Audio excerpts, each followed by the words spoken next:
Aku enak. Aku nak tanya ni. Aku nak tanya. Bila nak bayar hutang awak tu 148,000 tu? Saya nak pindah.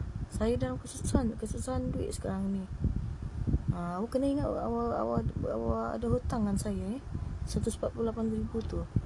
Saya tak mention nama awak awak ingat sendiri kat sana. 148,000 saya nak. Tujuan saya nak duit tu duit saya balik tu saya nak pindah ke Kampung Kepungi. Saya dalam kesusahan, tak ada duit sekarang ni. Nak beli keperluan dan dengan kemudahan saya juga susah. Saya bukan orang senang Saya bukan senang, saya kata. Saya susah, saya orang susah. Saya nak minta duit tu balik boleh? Bukan saya nak tanya boleh tak memang saya yang nak duit tu balik kepada saya. 148,000 tu. Bukan tu je lah. Jangan lupa nak bayar hutang awak 148,000 je lah saya nak. Itu je lah. Sebab saya nak pindah.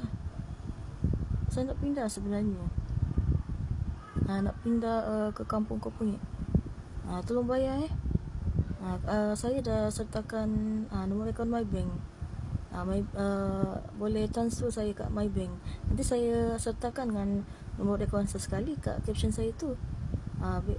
MyBank jangan lupa bayar hutang awak Aku nak pindah. Aku nak pindah ke Kampung Kepungi.